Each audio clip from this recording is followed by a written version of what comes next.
Look, we need to talk about what happened in London, because this is exactly the kind of gut check moment that separates playoff teams from pretenders. And here's the thing, Duval Nation, this loss might actually be the wake-up call this franchise desperately needed right now. The Jaguars got absolutely demolished by the Rams 35-7, and yeah, it was ugly, it was brutal, it was everything we didn't want to see on that international stage, but let's pump the brakes on the panic button for just a second, because there's real legitimate reasons to stay optimistic about where this team is heading. First off, Trevor Lawrence is doing exactly what a franchise quarterback needs to do. In moments like this, he's taking full ownership, he's not making excuses, he's not pointing fingers at the offensive line, or the play calling, or the defense. He's looking in the mirror and saying, I've got to be better. And that's the mentality that wins championships in this league. When your QB1 stands up, after getting embarrassed on a global stage and says, hey, I missed Travis Hunter Jr. on the opening play, I didn't execute the routine stuff that kept us behind the chains, that's leadership, that's maturity, that's the kind of accountability that filters down through the entire locker room and changes the culture.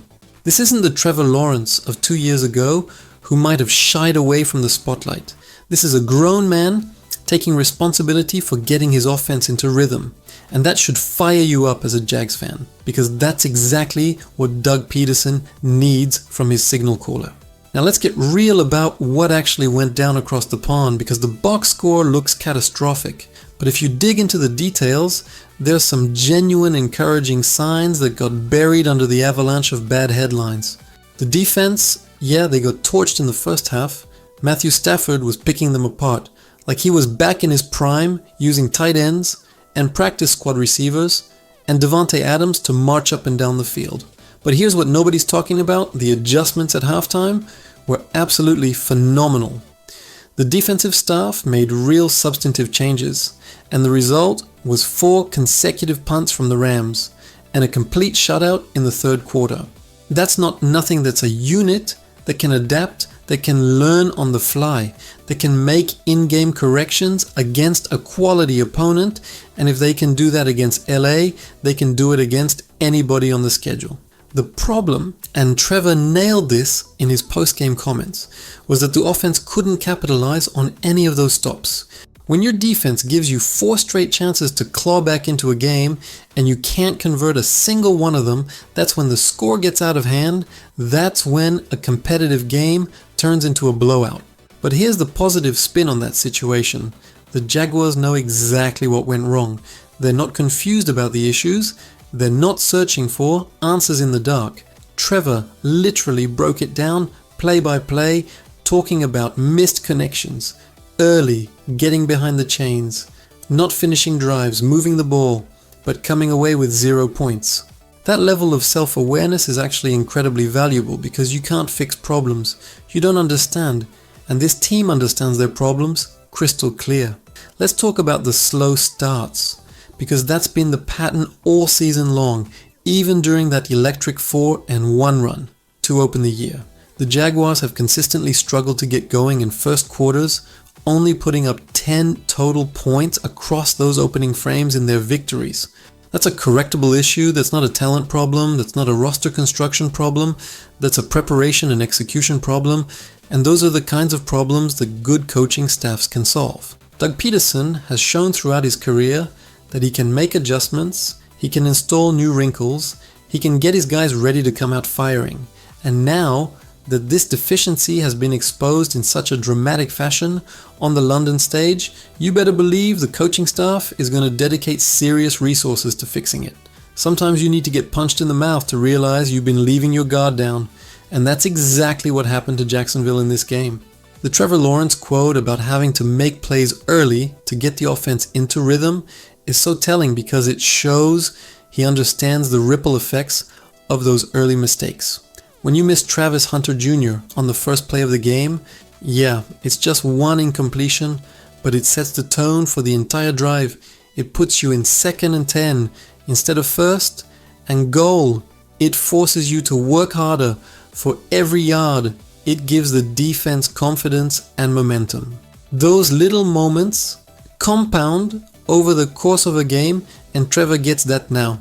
He's not just thinking about individual plays, he's thinking about how each snap affects the next one, how getting into good down and distance situations creates opportunities for the entire offense, how rhythm and timing and flow matter just as much as raw talent and scheme. That's quarterback evolution happening in real time, and it's exactly what the Jaguars need from their most important player. Here's what should really get you hyped as a Jags fan. This team is 4-3, right now sitting right in the thick of the AFC playoff race, despite playing probably their worst game of the season in front of a massive international audience.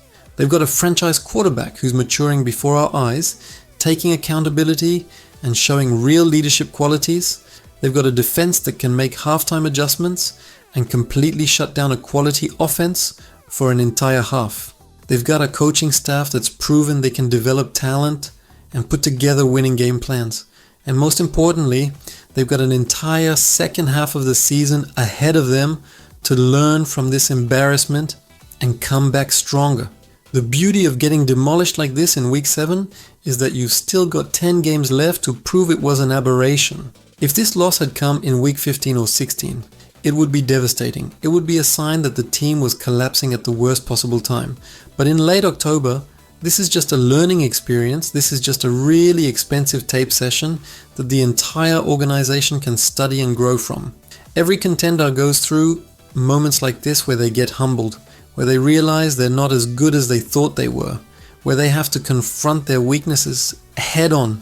The question isn't whether you face adversity. The question is how you respond to it. And based on Trevor's comments, based on the defensive adjustments in the second half, based on everything we've seen from this organization over the past year, there's every reason to believe they're going to respond the right way. Think about the context too. The Jaguars were coming off a tough loss to Seattle, trying to rebound on short rest in a foreign country, dealing with all the travel and time zone adjustments that come with playing in London. Those are real factors that affect performance, and while they're not excuses, they do provide some perspective on why the team might have looked flat and out of sync. Sometimes in the NFL, you just have one of those days where nothing clicks, where the ball doesn't bounce your way, where the other team executes at a higher level and you get boat raced. It happens to every team at some point during the season. And the fact that it happened in a weird neutral site game overseas rather than in a divisional matchup or against a conference opponent might actually be a blessing in disguise. The path forward is clear. For Jacksonville, they need to fix those slow starts, they need to convert. When the defense gives them opportunities, they need Trevor to hit the routine plays early in games to establish rhythm and confidence. Those are all achievable goals. Those are all within this team's control. And with 10 games remaining to work on those issues, there's absolutely no reason to think this squad can't get back on track and make a legitimate playoff push. The AFC is wide open this year. There's no dominant juggernaut that's running away with the conference. And a 4-3 record at this point in the season is perfectly positioned to make a run if they can string together some wins in the coming weeks. What really stands out is how specific Trevor was in his self-critique, talking about that first play miss to Travis Hunter Jr., talking about routine stuff, talking about getting behind the chains instead of staying on schedule. That level of detail shows a quarterback who's studying the game, who's thinking about every decision, who's committed to improvement. When your franchise QB is that locked in, that focused on the minutiae, that's when you know you've got something special. This isn't a guy who's going to shrug off a bad performance and move on without learning from it. This is a guy who's going to dissect every snap figure out exactly what went wrong and make sure it doesn't happen again. That's the kind of mentality that leads to sustained success in this league. The comment about using the clock while getting no points is particularly astute because it shows Trevor understands game management and situational football at a high level. Moving the ball without scoring is actually worse than 3 and outs in some situations because you're burning time, you're wearing out your defense, you're giving the other team's offense less opportunity to mess up. Those long drives that end without points are killers, and the fact that Trevor recognizes that and articulates it so clearly demonstrates his growth as a quarterback and as a leader. He's not just focused on his own stats or his own performance, he's thinking about the team holistically, how every drive affects field position and time of possession and momentum and all the intangible factors that determine who wins football games.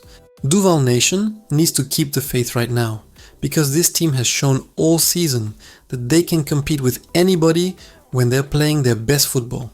The problem in London wasn't talent or coaching or scheme, it was execution, pure and simple. And execution is the easiest thing to fix when you've got film to study and a week of practice to correct mistakes.